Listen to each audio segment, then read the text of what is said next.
Entre 2016 et 2023, le FONJEP a mené un travail de recherche-action approfondi sur les modèles socio-économiques associatifs, plus particulièrement sur ces modèles des associations de jeunesse et d'éducation populaire. Ces travaux ont notamment mis en évidence la nécessité d'une nouvelle approche de l'évaluation. Quels effets peut avoir l'évaluation sur les équipes et les publics? Comment évaluer en tenant compte des attentes et des représentations de chacun? Qui peut intervenir dans l'évaluation et au nom de quelle légitimité? Quels outils, méthodes, perceptions, souhaits aussi pour demain? C'est ce qu'on essaye de faire avec le groupe de travail, effectivement, c'est de rappeler que l'évaluation, c'est des méthodes, c'est de la réflexion aussi, qu'il faut se poser les objectifs, qu'il faut se dire aussi qu'est-ce que je veux évaluer, pourquoi je veux l'évaluer et qu'est-ce que je veux en faire. Oui. Parce qu'il y a cette question-là aussi de l'utilité, on peut collecter plein de données partout. Là, sur Internet, on diffuse de la donnée assez facilement. Oui. Mais qu'est-ce qu'on en fait derrière? Oui. Et donc, collecter une donnée pour une donnée, ça ne sert à rien.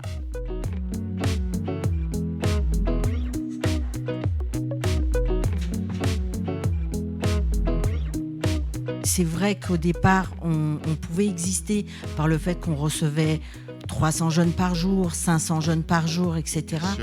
Mais si on le ramène au temps passé avec eux, ça veut dire qu'on a eu très peu de temps à les aider à avancer dans leurs projets. Et donc on a pu travailler pendant plusieurs mois une mesure d'impact social basée sur une théorie du changement et donc d'avoir ces travaux-là aussi de collecte, d'entretien semi-directif, voir ce qui complète ces indicateurs qualitatifs et qui nous donnent des premiers éléments là-dessus pour savoir là où on est impactant, là où on l'est moins, possiblement ce qu'il faut faire évoluer et de pouvoir tendre aussi petit à petit, idéalement en tout cas on souhaite, vers des suivis de cohorte parce qu'on sait que c'est ce qui est le plus pertinent.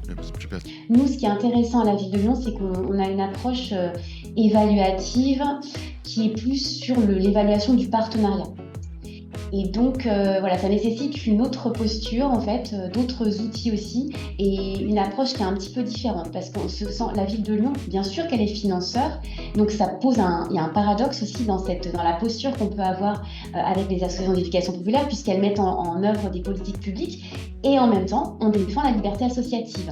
Donc, vous voyez, il y a quand même un chemin un petit peu de crête sur lequel on est, et l'objectif, c'est bien d'établir une politique publique du bien-être, à travers des indicateurs d'efficacité, mais qui sont forcément pensés autrement que les indicateurs de performance auxquels on a l'habitude. On a tendance à oublier que en fait, expérimenter, c'est aussi parfois apprendre par l'échec. Et parfois, on a le droit de se tromper, d'avoir une évaluation qui dit que ce qu'on a fait, ça n'a pas marché sur tel ou tel point, ou ça n'a pas marché pour telle ou telle raison, et que justement, on peut très bien avoir une évaluation qui sert vraiment parfois à redresser la ligne, à mieux répondre aux besoins des personnes concernées.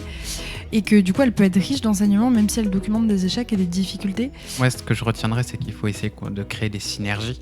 Il y a des choses qui se font un peu partout et je pense que plus on est, je fais de l'animation de réseau donc ça paraît logique aussi, mais plus on est fort aussi, et donc si on peut mutualiser et discuter ensemble, ce sera très bien.